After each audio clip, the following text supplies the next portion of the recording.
नमस्कार। हाल फिलहाल में आप सबका स्वागत है। मैं हूं जयशंकर गुप्त। इस बार हम बात करेंगे पीएम यानी प्रधानमंत्री मटेरियल के बारे में। इन दिनों बिहार की राजनीति में पीएम मटेरियल को लेकर बहुत चर्चा हो रही है। बिहार में सबसे अधिक समय तक मुख्यमंत्री बने रहने का रिकॉर्ड बनाने वाले नीतीश कुमार को उनकी पार्टी के लोग एक अरसे से पीएम मटेरियल मानते और बताते रहे हैं। लेकिन इस बार जब 29 अगस्त को जनता दल यू की राष्ट्रीय परिषद ने इस आशय का एक राजनीतिक प्रस्ताव भी पास कर दिया तो बात में गंभीरता नजर आने लगी है। यह बात और है कि अभी भी प्रधानमंत्री पद के लिए कोई रिक्ति नज़र नहीं आ रही है दूर दूर तक। मतलब चुनाव जो है वो 2024 में होने वाला है, लोकसभा का चुनाव। लेकिन जाहिरा तौर पर नीतीश कुमार भी इससे इनकार ही कर रहे हैं। पहले भी इनकार करते रहे, इस बार तो उन्होंने यही कहा है कि वह इन बातों पर ध्यान ही नहीं देते हैं। पार्टी में लोग इस तरह की बातें करते रहते हैं। लेकिन सोचने वाली बात यह भी है कि उनकी मौजूदगी में उनकी पार्टी की राष्ट्रीय परिषद में इस तरह का राजनीतिक प्रस्ताव कैसे पास हो गया। ऐसा तो संभव ही नहीं है कि उनकी जानकारी और सहमति के बिना यह प्रस्ताव तैयार और पास भी हो गया हो। हालांकि इस प्रस्ताव को पास करते समय उनकी पार्टी के नेताओं ने यह साफ नहीं किया कि वह प्रधानमंत्री कब और कैसे बनेंगे। लोकसभा के चुनाव पौने 3 साल बाद होने वाले हैं और अभी वह जिस गठबंधन में शामिल है, राष्ट्रीय जनतांत्रिक गठबंधन, उसमें प्रधानमंत्री का पद और भविष्य की दावेदारी भी खाली नहीं है। अभी नरेंद्र मोदी प्रधानमंत्री हैं और संभव है कि वही या फिर भारतीय जनता पार्टी का ही कोई नेता जो है अगले प्रधानमंत्री के लिए दावेदारी को पेश करेगा। तो क्या उनकी निगाह एक बार फिर से पलटी मारकर प्रधानमंत्री नरेंद्र मोदी और भारतीय जनता पार्टी के विरोध में बनने वाले किसी संभावित राजनीतिक गठबंधन का नेतृत्व करने की ओर लगी है? एक अरसे से उन्हें विपक्षी गठबंधन की ओर से प्रधानमंत्री नरेंद्र मोदी के विरुद्ध सर्वमान्य विकल्प के तौर पर देखा जाते रहा है।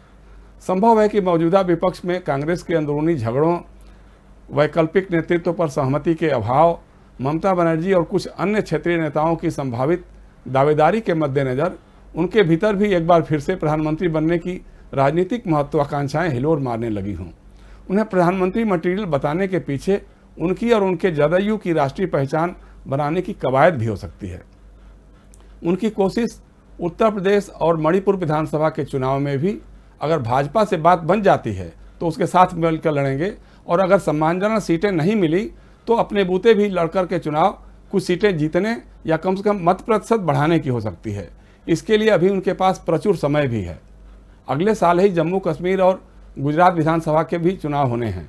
जदयू की कोशिश राज्य विधानसभाओं के चुनाव में अपेक्षित मत प्रतिशत हासिल कर राष्ट्रीय दल की मान्यता हासिल करने की हो सकती है। मणिपुर, गुजरात और अरुणाचल प्रदेश जैसे राज्यों में जदयू की पहले से भी मौजूदगी रही है। राष्ट्रीय अध्यक्ष बनने के बाद राजीव रंजन उर्फ ललन सिंह ने कश्मीर यात्रा करके वहां भी पार्टी के पांव पसारने के संकेत दिए हैं।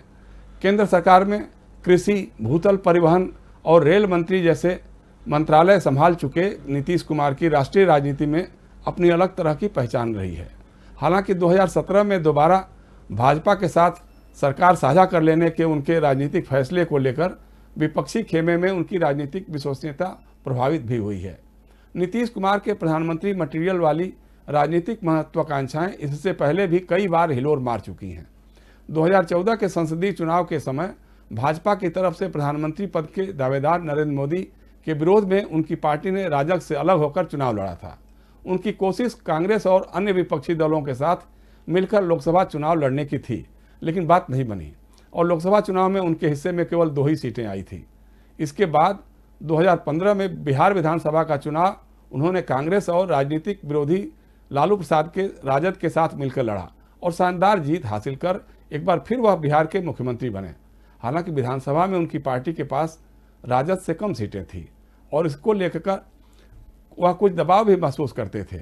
उस समय भी 2019 के संसदीय चुनाव में कुछ विपक्षी दलों की ओर से उन्हें मोदी के विकल्प के रूप में पेश करने की कवायद शुरू हुई। कुछ समाजवादी बौद्धिकों ने भी उनके पक्ष में लामबंदी शुरू की थी। नीतीश कुमार चाहते थे कि उनके यूपीए में संयोजक जैसा कोई पद देकर यूपीए उनके नेतृत्व में ही चुनाव लड़े, लेकिन यह कांग्रेस और उसके नेतृत्व वाले यूपीए को उस समय मंजूर नहीं था। और भी कुछ बातें थी जिनसे उनका कांग्रेस और राजद के साथ मोहभंग सा होता गया। विधानसभा के भीतर यह कहने के बावजूद कि रहें या मिट्टी में मिल जाएं, अब कभी भाजपा से हाथ नहीं मिलाएंगे, उन्होंने दोबारा भाजपा से हाथ मिला लिया। 2015 के जनादेश को दरकिनार कर उन्होंने भाजपा के साथ साझा सरकार बना ली। विधानसभा का पिछला 2020 का चुनाव उनकी पार्टी ने भाजपा के साथ मिलकर ही लड़ा। इस चुनाव में भाजपा की सीटें तो बढ़कर 74 हो गईं, लेकिन नीतीश कुमार के जदयू के खाते में केवल 43 सीटें ही आई। हालांकि वादे के मुताबिक भाजपा ने नीतीश कुमार के नेतृत्व में ही साझा सरकार बनवाई, लेकिन क्रमशः इसकी कीमत भी वसूलने लगी। नीतीश कुमार के सामने एक बार फिर 2015 के बाद वाली ही स्थिति उभर कर सामने आने लगी है। भाजपा और संघ परिवार की तरफ से अपने हितों की पूर्ति और आरएसएस के एजेंडे पर अमल के लिए दबाव बढ़ने लगा है। इसके साथ ही परोक्ष रूप से भाजपा के लोगों की तरफ से उन्हें इस बात का एहसास भी कराया जाने लगा है कि वह भाजपा के रहमो करम पर ही मुख्यमंत्री बने हैं। बताने की जरूरत नहीं है कि इस सब के कारण बिहार में भाजपा के साथ साझा सरकार का नेतृत्व करते हुए भी नीतीश कुमार खुद को असहज महसूस कर रहे हैं। लेकिन राजनीति के चतुर खिलाड़ी नीतीश कुमार अभी तक इन दबावों को झेलते और भरसक उन्हें परे ढकेलते हुए भी सरकार चला रहे हैं। बीच बीच में वह अपनी और अपने दल की स्वतंत्र धर्मनिरपेक्ष छवि के साथ समझौता नहीं करने और भाजपा पर जवाबी दबाव बनाने के संकेत भी देते रहते हैं। हाल के दिनों में उन्होंने साफ कर दिया कि भाजपा के जनसंख्या नियंत्रण कानून पर उनकी राय भाजपा से अलग है। इसी तरह से पेगासस जासूसी प्रकरण की जांच कराए जाने की मांग विपक्ष के सुर में सुर मिलाकर के उन्होंने की। उन्होंने भाजपा और मोदी सरकार पर एक तरह से दबाव भी बढ़ाया कि पेगासस मामला आम मामला नहीं है, नागरिकों की जासूसी करने का मामला है, इसकी जांच करा ही जानी चाहिए। उन्होंने भाजपा के राजनीतिक रुख की परवाह किए बगैर जातीय जनगणना पर विपक्ष के सुर में सुर मिलाते हुए प्रधानमंत्री को एक पत्र लिखा और सर्वदलीय प्रतिनिधिमंडल के साथ उनसे मिलकर इसके लिए दबाव भी बनाया।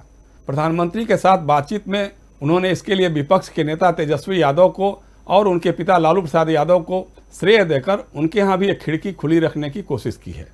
पेट्रोलियम पदार्थों और खासतौर से रसोई गैस की कीमतों में बेतहाशा वृद्धि का भी उन्होंने खुलकर विरोध किया है। देखना यही है कि जातिगत आधार पर जनगणना के मामले में नीतीश कुमार और बिहार के मुख्य विपक्ष के दबाव पर भाजपा और मोदी सरकार का रुख क्या होता है, क्योंकि कुछ ही दिनों में बिहार में होने वाले पंचायत चुनाव में रसोई गैस, पेट्रोल डीजल के बढ़ते दाम के साथ ही यह भी एक बड़ा मुद्दा हो सकता है। साथ ही जातिगत जनगणना भविष्य में भाजपा से नीतीश कुमार के अलग होने के लिए एक ठोस बहाना भी बन सकता है। पिछले दिनों बिहार के छपरा में लोकनायक जयप्रकाश नारायण के नाम पर बने जेपी विश्वविद्यालय में गुपचुप ढंग से भाजपा के एजेंडा लागू करने की साजिश हुई। वहां राजनीति शास्त्र के पोस्ट ग्रेजुएट पाठ्यक्रम में नीतीश कुमार के राजनीतिक आराध्य और आदर्श रहे समाजवादी नेता राम मनोहर लोहिया और लोकनायक जयप्रकाश नारायण की जगह जनसंघ के अध्यक्ष रहे दीनदयाल उपाध्याय को शामिल किया गया। आश्चर्यजनक बात तो यह है कि बिहार में शिक्षा मंत्री कोई और नहीं, नीतीश कुमार जी की पार्टी के ही विजय कुमार चौधरी जी हैं।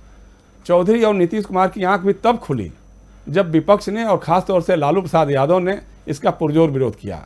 लालू प्रसाद ने ट्वीट कर आरोप लगाया कि संघीय मानसिकता की बिहार सरकार समाजवादी नेताओं के विचार विश्वविद्यालयों के पाठ्यक्रमों से हटा रही है। बिहार सरकार के जगने एवं कड़े निर्देश जारी करने के बाद अब पाठ्यक्रम में फिर से सुधार हो रहा है। लेकिन यह जांच का विषय है कि ऐसी खुराफात की किसने? क्या शिक्षा मंत्रालय के किसी अफसर की यह करामात थी या फिर सीधे राजभवन से इसके लिए निर्देश आया था? बहरहाल इस तरह से भाजपा के लोग नीतीश कुमार और उनकी सरकार पर दबाव बनाने में लगे हैं और कसमसाहट महसूस करते हुए नीतीश कुमार भी इससे मुक्त होने के प्रयास में लगे रहते हैं। तो क्या उनके प्रधानमंत्री मटेरियल होने की बात इस समय भाजपा पर जवाबी दबाव बनाने के लिए ही कही जा रही है? इसके साथ ही पिछले दिनों जनता दल यू की अंदरूनी कलह भी खुलकर सामने आने लगी थी। नीतीश कुमार के खासुल खास रहे आरसीपी सिंह को केंद्र में मंत्री बन जाने के बाद उनकी जगह एक और खासुल खास रहे सांसद राजीव रंजन उर्फ ललन सिंह को राष्ट्रीय अध्यक्ष और हाल ही में जनता दल यू में शामिल उपेंद्र कुशवाहा को संसदीय बोर्ड का अध्यक्ष बनाए जाने के बाद स्वागत समारोहों के जरिए जनता दल यू की गुटबाजी और नेताओं के अंदरूनी मतभेद खुलकर सामने आने लगे हैं। पूर्व नौकरशाह आरसीपी के करीबी लोग चाहते थे कि वह केंद्र में मंत्री के साथ ही राष्ट्रीय अध्यक्ष भी बने रहें। वहीं आरसीपी सिंह के विरोधियों का कहना था कि मंत्री बनने के बाद से उनका भाजपा के प्रति कुछ झुकाव ज़्यादा ही बढ़ गया है। जातीय जनगणना पर पार्टी के अधिकृत राय से अलग वह भाजपा की भाषा बोल रहे थे।